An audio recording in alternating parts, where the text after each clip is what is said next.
Cricket കോച്ചിങ്ങിനായി വന്ന വിദ്യാർത്ഥിനിയെ പീഡിപ്പിച്ച കേസിൽ പ്രതിക്ക് 35 വർഷം കഠിന തടവ് ശിക്ഷ വിധിച്ച് കോടതി. കോച്ചായ പ്രതി വള്ളക്കടവ് ശ്രീവരാഹം സ്വദേശി മനു എമ്മിനെയാണ് രണ്ടാമത്തെ കേസിലും കോടതി കടുത്ത ശിക്ഷ നൽകിയത്.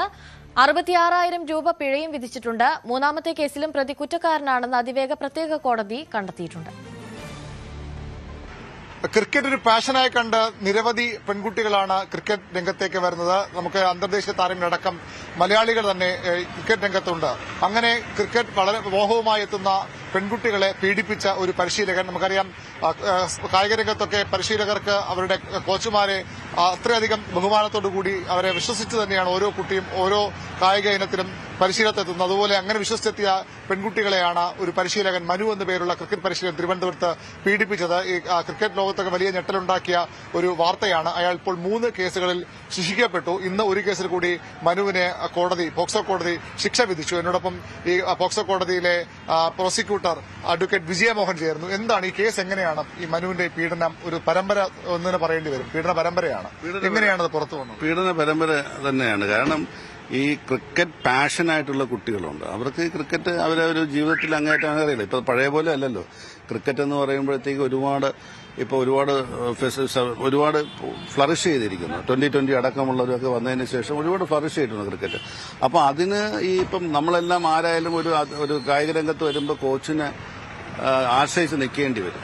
അപ്പൊ അത് ചൂഷണം ചെയ്താണ് ഈ മനു ചെയ്തത്. എത്ര വയസ്സുള്ളപ്പോഴാണ് കുട്ടികൾ പീഡനത്തിന്? 8ാം ക്ലാസ് മുതൽ 10, 12, 14, 15 വയസ്സ് വരെ ഒരു പീഡനത്തിൽ അവസാനം ഈ പീഡനം മനംനൊന്തി കുട്ടികൾ പോയി, ഇടം വിട്ടുപോയി. KCയുടെ ക്രിക്കറ്റ് കോച്ച് KCയുടെ അവസാനം ഇവിടെ സ്റ്റേറ്റ് ടീമിന്റെ ആയിരുന്നല്ലോ. സ്റ്റേറ്റ് ടീമിന്റെ അതെ അണ്ടർ കൊച്ചുകുട്ടികളുടെ കോച്ചായിരുന്നു, വലിയ കുട്ടികളുടെയും കോച്ചായിരുന്നു. അപ്പൊ ഇത് ചൂഷണം കണ്ടുകൊണ്ട് തന്നെ KCയെല്ലാം മാറ്റിയുണ്ട് അവിടെ നിന്ന്. ആദ്യ കുട്ടി എങ്ങനെയാണ് പരാതി പറയുന്നത്? ആദ്യ കുട്ടി പരാതി പറയുന്നത് ഈ 6 കുട്ടികൾക്കും ഈ സംഭവം ഉണ്ടെങ്കിൽ ഇതാരും പുറത്തു പറഞ്ഞില്ല, പേടിച്ച്. അപ്പോൾ ഇവിടെ ഒരു പിങ്ക് ടൂർണമെന്റ് നടന്നായിരുന്നു. അത് അന്ന് ആ സമയത്ത് ഇയാൾ കോച്ചായിരുന്നു. ആ കോച്ച് നടക്കുന്ന സമയത്ത് ഒരു കുട്ടി കുറെ കാലത്തിന് ശേഷം ഈ പ്രതിയെ കണ്ടപ്പോൾ പെട്ടെന്ന് ഈ കുട്ടി പേടിച്ചത് ബോധം കിട്ടും. അപ്പം ഒരു ട്രോമാറ്റിക് ആയിപ്പോയി.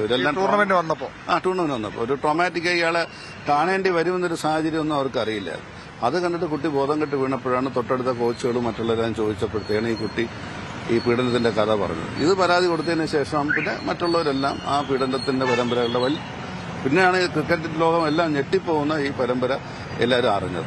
ആദ്യ കേസ് എങ്ങനെയാണ്? എന്ത് വിധിയാണ് കോടതി? ആദ്യ കേസ് വന്നപ്പോൾ ആദ്യ കേസിന്റെ വിധിയാണ് ഇന്ന് കുറ്റക്കാരനായി കണ്ടെത്തിയത്. ബാക്കി അതിന് ശേഷം വന്ന 2 കേസുകളാണ് കോടതി വിധി പറഞ്ഞിട്ടുള്ളത്. അതെങ്ങനെയാണ് വിധി പറഞ്ഞ കേസുകളുടെ മറ്റു കേസ് ഇന്നത്തെ അല്ലാത്തത്? ഇന്ന് 35 വർഷമാണ്. 35 വർഷമാണ്. അതിൽ ഏറ്റവും കുറഞ്ഞ ശിക്ഷയെ 10 കൊല്ലം അനുഭവിച്ചാൽ മതി. മറ്റേത് ഈ ആദ്യം പറഞ്ഞ കേസ് 16 കൊല്ലമാണ്. അതിൽ 5 കൊല്ലം അനുഭവിച്ചാൽ മതി. രണ്ടാമത്തെ കേസിൽ ഒന്നുകൂടെ വരാനുണ്ട്. ഇനി വരാനുള്ള കേസും അതില് ബലാത്സംഗം അടക്കമുള്ള കേസാണ്. അതിലും ആ കേസിലും അതുണ്ട്. ഈ കൂടുതൽ കുട്ടികൾ വന്ന സ്ഥിതിക്ക് KC ഇതിൽ അന്വേഷണമൊക്കെ നടത്തിയിരുന്നു. ബാക്കി KC അപ്പോൾ തന്നെ ഇടപെട്ട് ഇയാൾ അവിടെ നിന്ന് മാറ്റിയിരുന്നു. അതിന് മുമ്പ് തന്നെ ഈ സംഭവം ഇദ്ദേഹത്തിന് ഇതിനെ കുറിച്ചൊരു സംശയം ഉണ്ടായിരുന്നപ്പോൾ അപ്പോൾ തന്നെ അവർ അതിൽ നിന്ന് മാറാനുള്ളൊരു സംവിധാനം പുള്ളി തന്നെ തുടങ്ങിയായിരുന്നു. KCയെ പ്രൊട്ടക്ട് ചെയ്യാൻ വേണ്ടിയുള്ള സംവിധാനം ഒന്നും ചെയ്തിട്ടില്ലായിരുന്നു. ഈ പ്രതി നേരിട്ട് അതിന് കുറ്റം സമ്മതിച്ചു. എന്താണ് ഇയാളുടെ ഒരു പ്രതി അങ്ങനെ കുറ്റം സമ്മതിക്കില്ലല്ലോ. അത് തെളിവുകളുടെ അടിസ്ഥാനത്തിലാണ് പ്രതി കുറ്റക്കാരനായി കണ്ടെത്തിയത്. ഈ ശാസ്ത്രീയ തെളിവുകൾ കൊണ്ടായിരുന്നു കാരണം പഴയ കേസാണ്. ഈ കേസിൽ വലുതായിട്ട് ശാസ്ത്രീയ തെളിവില്ല. പുതിയതായിട്ട് വരാൻ പോകുന്ന 2 കേസിൽ ശാസ്ത്രീയ തെളിവുകളുണ്ട്. ഇതിലുണ്ട്. ഈ മൊബൈൽ പകർത്തിയ ഇത് പക്ഷെ മൊബൈലിൽ അയാൾ അപ്പോൾ തന്നെ ഡിസ്ട്രോയ് ചെയ്തിരുന്നു. മറ്റൊരു ഇരയെ കൊണ്ട് അതിന് സംഭവം മറ്റൊരു ഇടയെ പീഡിപ്പിച്ചപ്പോൾ ആ കുട്ടി പേടിച്ചുപോയി. കാരണം ഇതാണല്ലോ, ഇത് പുറത്ത് പറഞ്ഞാൽ ഈ വീഡിയോകളെല്ലാം ഇയാളുടെ കയ്യിൽ ഇരിക്കുന്നുണ്ട്. ഇയാളും പകർത്തി മറ്റേ ഇരകളെ കൊണ്ട് ഇയാൾ മറ്റേ കുട്ടി എതിർത്തപ്പോഴത്തേക്കാണ് മറ്റേ വേറൊരു കൊച്ചിനെ കൊണ്ട് പകർത്തിയത്. അപ്പം ഇതെല്ലാം ഗ്രൗണ്ടിൽ വെച്ചാണ് കുട്ടികൾ പീഡിപ്പിക്കുന്നത്. ഗ്രൗണ്ടിലല്ല, ബാത്റൂമിൽ വെച്ചാണ്.